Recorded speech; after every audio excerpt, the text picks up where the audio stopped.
Welcome back guys to another explanation of first sequence. तो chapter की शुरुआत होती है।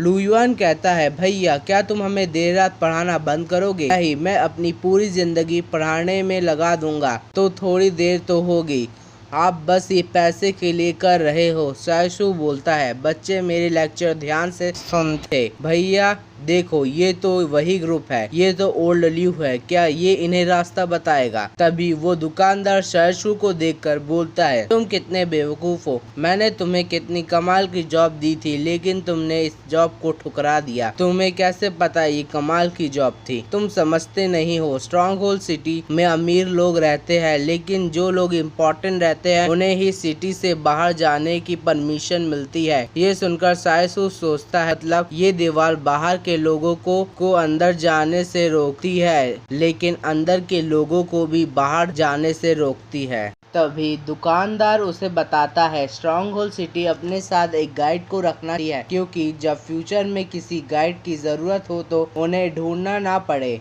मुझे पता नहीं वो गाइड को कब ले जाएंगे, लेकिन वो काफी अच्छी अपॉर्चुनिटी होगी। भैया क्या आप उनसे दोबारा बात करके देखना चाहते हो? कभी नहीं।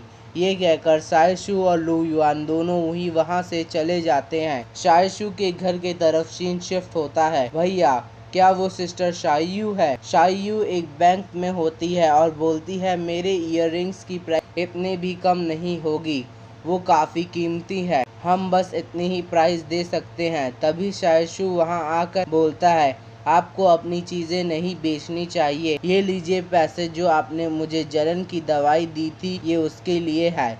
नहीं, मुझे नहीं चाहिए, मैं दवाई खरीदने की सोच रहा था, इसलिए आप रख सकती हैं। मैं बहुत पहले ही मर जाता, लेकिन आपने मुझे दवाई देकर अपने मेरी जान बचाई है, आपको चिंता करने की कोई ज़रूरत नहीं। तभी एक लेडी डॉक्टर से कहती है, आप मेरे हस्बैंड को बचा लीजिए, अगर ये मर जाएंगे तो हमारी फैमिली नहीं बचेगी। ये सब क्या चल रहा है? डॉक्टर बोलता है, तुम्हारे पास पैसे नहीं है।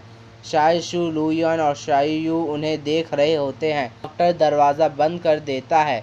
सायशु बोलता है, लुयुआन देखो, ये दुनिया की असलियत है। तभी एसिड ड्रेन होने लगती है, सब अपने घर चले जाते हैं। लुयुआन बोलता है, डॉक्टर बनकर हम लोगों की कितने एहसान कलेक्ट कर सकते हैं। पहले एक पुराना डॉक्टर था, लोग उसकी काफ़ी एहसानमंद थे, लेकिन मेरे पास कोई मेडिकल स्किल नहीं है। एक सेकंड, मेरे पास कोई मेडिकल स्किल नहीं है, लेकिन मैं सीख सकता हूँ। अगर मैं डॉक्टर बन गया तो पैसा और ग्रेटिट्यूड पॉइंट दोनों ही कमा लूँगा। सीन शिफ्ट होता है सुबह उस डॉक्टर के घर में। सायशु सोचता है, मुझे क्लिनिक के खुलने का टाइम नहीं पता, 2 बज जाते हैं, लेकिन क्लिनिक का दरवाजा नहीं खुलता। तभी क्लिनिक का दरवाजा खुलता है, डॉक्टर बाहर आता है तो सायशु को देखकर हैरान हो जाता है और बोलता है, तुम यहाँ क्या कर रहे हो? कंटिन्यू कीजिए जो आप कर रहे थे। अगर तुम अपना इलाज करवाना है तो तुम्हारे पास पैसे होने चाहिए। सायशु स्माइल करके स्किल डुप्लीकेशन स्क्रोल का यूज करता है। सिस्टम में लिख के आता है कि आप टारगेट की रैंडमली स्किल कॉपी कर सकते हैं। क्या आप टारगेट की धोखा देने की स्किल कॉपी करना चाहते हैं? नो पे क्लिक करता है।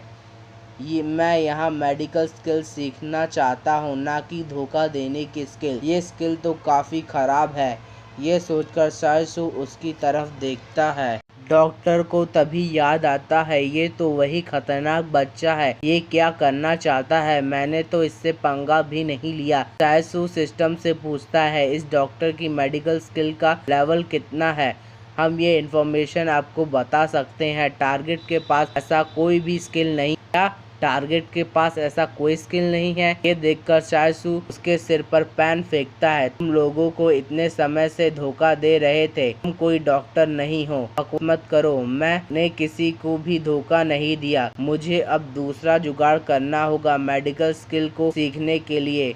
मेरे घाव लगभग ठीक हो चुके हैं, मेरे पास एक तरीका है, मैं एक दवाई की दुकान खोलता हूँ जो नाइफ के घाव को ठीक करती है। वीडियो पसंद आई हो तो लाइक शेयर सब्सक्राइब जरूर करिए।